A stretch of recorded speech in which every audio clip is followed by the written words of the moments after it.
ವಿದ್ಯುತ್ ಕೈಮಗ್ಗ ಆರಂಭಿಸಿ ಸ್ವಾವಲಂಬಿ ಜೀವನದ ಕನಸು ಕಂಡಿದ್ದ ಶನಿವಾರ ಸಂತೆಯ ಕೆಲವು ಮಹಿಳೆಯರಿಗೆ ಕೈಮಗ್ಗ ಮತ್ತು ಜವಳಿ ಇಲಾಖೆ ಅಧಿಕಾರಿಗಳು ವಂಚಿಸಿದ್ದಾರೆ ಎಂದು ದಲಿತ ಸಂಘರ್ಷ ಸಮಿತಿಗಳ ಐಕ್ಯ ಹೋರಾಟ ಚಾಲನಾ ಸಮಿತಿ ಅಧ್ಯಕ್ಷ ಜೆಆರ್ ಪಾಲಾಕ್ಷ ಗಂಭೀರ ಆರೋಪ ಮಾಡಿದ್ದಾರೆ. ನೊಂದ ಮಹಿಳೆಯರ ಸಹಿತ ಮಾಧ್ಯಮಗೋಷ್ಠಿಯಲ್ಲಿ ಮಾತನಾಡಿದ ಪಾಲಾಕ್ಷ, ಜವಳಿ ಇಲಾಖೆಯ ಜಿಲ್ಲಾ ಸಹಾಯಕ ನಿರ್ದೇಶಕ ಗುರುಸ್ವಾಮಿ, ಕಚ್ಚಾ ವಸ್ತು ಪೂರೈಕೆದಾರರಾದ ದೇವಾನಂದ, ಅನಿಲ್, ಹೆಬ್ಬಾಲೆಯ ಸಹಕಾರ ಸಂಘವೊಂದರ ಪ್ರತಿನಿಧಿ ಸವಿತಾ ಮತ್ತು ಸ್ಥಳೀಯರೇ ಆದ ಪ್ರಿಯಾ ಎಂಬುವರ ಮೇಲೆ ಶಂಕೆ ವ್ಯಕ್ತಪಡಿಸಿದ್ದಾರೆ. ಫಲಾನುಭವಿಗಳಾದ ಶೈಲಾ, ಶಿಲ್ಪಾ, ಲೋಲಾಕ್ಷಿ ಹಾಗೂ ಪದ್ಮಾ ಎಂಬುವರ ಖಾತೆಗೆ ತಲಾ 3.75 ಲಕ್ಷ ಸಾಲ ಮಂಜೂರಾತಿಯಾಗಿದ್ದರೂ ಖಾತೆದಾರರ ಗಮನಕ್ಕೆ ಬಾರದೆ ಹಣವು ಬೇರೆಯವರ ಖಾತೆಗೆ ವರ್ಗಾವಣೆಯಾಗಿದೆ. ಗುಡುಗಳಲೆಯ ಪ್ರಿಯಾ ಎಂಬುವರು ಬ್ಯಾಂಕ್ನಿಂದ ಸಾಲ ಕೊಡಿಸುವುದಾಗಿ ನಂಬಿಸಿದ್ದಲ್ಲದೆ ತಮ್ಮ ಮನೆಯಲ್ಲೇ ಮಳಿಗೆ ಆರಂಭಿಸಿ ಫಲಾನುಭವಿಗಳಿಂದ 5,000 ಮುಂಗಡ ಮತ್ತು ಮಾಸಿಕ 1,000 ಬಾಡಿಗೆ ನೀಡಬೇಕೆಂದು ಕರಾರು ಪತ್ರ ಮಾಡಿಸಲಾಗಿದೆ ಎಂದು ಪಾಲಾಕ್ಷ ಆರೋಪಿಸಿದರು. ಯಾವುದೇ ವಿದ್ಯುತ್ ಕೈಮಗ್ಗ ತರಬೇತಿ ಪಡೆಯದಿದ್ದರೂ ಪೊನ್ನಂಪೇಟೆಯ ಕೈಮಗ್ಗ ಹಾಗೂ ನೇಕಾರರ ಸಿದ್ಧ ಉಡುಪು ಮತ್ತು ಮಾರಾಟ ಸಹಕಾರ ಸಂಘದ ದೇವಾನಂದ ಎಂಬುವರು ಫಲಾನುಭವಿಗಳಿಗೆ ತರಬೇತಿ ನೀಡಲಾಗಿದೆ ಎಂದು ಬ್ಯಾಂಕಿಗೆ ನಂಬಿಸಿದ್ದಾರೆ. ಅಲ್ಲದೆ ಈ ಬಗ್ಗೆ ಪ್ರಮಾಣ ಪತ್ರ ಬೇಕಾದರೆ 5,000 ಶುಲ್ಕ ನೀಡಬೇಕು ಎಂಬ ಬೇಡಿಕೆಯನ್ನು ಇಡಲಾಗಿದೆ ಎಂದು ಪಾಲಾಕ್ಷ ದೂರಿದರು. ಇನ್ನೊಂದೆಡೆ ಬೆಳಗಾವಿಯ ಅನಿಲ್ ಎಂಬುವರು ಕೈಮಗ್ಗಕ್ಕೆ ಬದಲಾಗಿ ಹಳೆ ಕೈಮಗ್ಗಗಳನ್ನು ಪ್ರಿಯಾ ಅವರ ಬಾಡಿಗೆ ಮಳಿಗೆಯಲ್ಲಿ ಅಳವಡಿಸಿ ಛಾಯಾಚಿತ್ರ ತೆಗೆಸಿ ವಂಚಿಸಿದ್ದಾರೆ ಎಂದು ಆರೋಪಿಸಿದರು.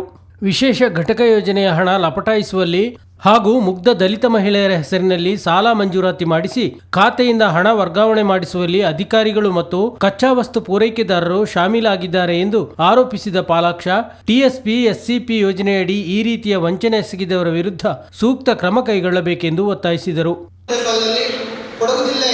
ಮಡಿಕೇರಿಯ ಜವಳಿ ಖಾತೆ ಇಲಾಖೆ ವತಿಯಿಂದ ವಿಶೇಷ ಘಟಕ ಯೋಜನೆಯಲ್ಲಿ 2 ಹೊಲಿಗೆ ಏನು ಕೈಗಾರಿಕಾ ವಿದ್ಯುತ್ ಘಟಕವನ್ನು ಕೊಡಲಿಕ್ಕೆ ಇಲ್ಲಿ ಇಲಾಖೆ ವತಿಯಿಂದ 90% ಸಬ್ಸಿಡಿ ಇದೆ ಅಂತಕ್ಕಂಥ ಇದನ್ನ ನಮ್ಮ ಏನು ಇವತ್ತು ಫಲಾನುಭವಿಗಳಿದ್ದಾರೆ ಇವರಿಗೆ ಇಲಾಖೆಯ ಮುಖ್ಯಸ್ಥರು ಮತ್ತೆ ಒಂದು ತಂಡ ಇದಕ್ಕಾಗಿ ಒಂದು ತಂಡ ರಚಿಸಿಕೊಂಡು ಏನು ಇವರಿಗೆ ಮೋಸ ಮಾಡಬೇಕನ್ನೋ ದೃಷ್ಟಿಯಿಂದ ಒಂದು ತಂಡವನ್ನು ರಚಿಸಿಕೊಂಡು ಇವರಿಗೆ ಬ್ಯಾಂಕಿನಲ್ಲಿ ಖಾತೆಯನ್ನು ಓಪನ್ ಮಾಡಿಸಿ ಇವರ ಅಕೌಂಟಿಗೆ ಬ್ಯಾಂಕ್ ಸಾಲ ಬಂದ ನಂತರ ನಿಮಗೆ ಸಬ್ಸಿಡಿ ಬರ್ತದೆ. ನೀವು ಬ್ಯಾಂಕ್ ಖಾತೆಯನ್ನು ಓಪನ್ ಮಾಡಿ 5,000 ರೂಪಾಯಿ ಹಣವನ್ನು ವಂತಿಕೆ ರೂಪದಲ್ಲಿ ಅಲ್ಲಿ ಕಟ್ಟಬೇಕಾಗ್ತದೆ. ಮತ್ತೆ ಫಲಾನುಭವಿಗಳು 1,25,000 ರೂಪಾಯಿ ಹಣವನ್ನು ಫಲಾನುಭವಿಗಳು ಬಳಸಬೇಕಂತ ಒಂದು ನಂಬಿಕೆಯನ್ನು ಹುಟ್ಟಿಸಿ ಇವ್ರ ಕೈಯಿಂದ ಗೌಡಳ್ಳಿ ಒಂದು ಗೌಡಳ್ಳಿಯ ಸಿಂಡಿಕೇಟ್ ಬ್ಯಾಂಕ್ನಲ್ಲಿ ಖಾತೆಯನ್ನು ಓಪನ್ ಮಾಡಿಸ್ತಾರೆ.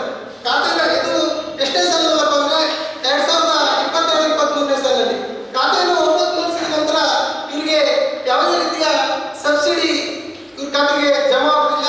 ನಂತರ ಇವರು ಗಮನಕ್ಕೆ ಬದಲಾಗಿ ಇವತ್ತೇನು 3,75,000 ರೂಪಾಯಿ ಬ್ಯಾಂಕ್ ಲೋನನ್ನು ಇವತ್ತು ದೇವಾನಂದ ಮತ್ತೆ ಇನ್ನೊಬ್ಬ ಅನಿಲ್ ಮತ್ತೆ ಗುರುಸ್ವಾಮಿ ಮತ್ತೆ ಅನಿತಾ ಮತ್ತೆ ಪ್ರಿಯಾ ಇವರು 4 ಜನ ಸೇರಿಕೊಂಡು ಈ ಅಮೌಂಟ್ ಅನ್ನ ವರ್ಗಾವಣೆ ಮಾಡಿಕೊಂಡು ಇವರಿಗೆ ಕಚ್ಚಾ ವಸ್ತು ಮತ್ತೆ ಸಾಮಗ್ರಿಗಳನ್ನ ತರಿಸ್ಕೊಡ್ತೀವಿ ಅಂತ ಹೇಳಿ ಕೆಲವು ಒಂದು 3 ಮಿಷಿನ್ಗಳನ್ನ ತಂದು ಸ್ವಂತ ಈ ಪ್ರಿಯಾನ ಮನೆಯಲ್ಲಿ ಒಂದು ಮಿಷಿನ್ಗಳನ್ನ ಇಟ್ಟು ಇವರು 10 ಜನದ ಫೋಟೋವನ್ನು ಹೊಡಿಸಿ ಇವರಿಗೆ ಮೋಸವನ್ನು ಮಾಡಿರ್ತಾರೆ.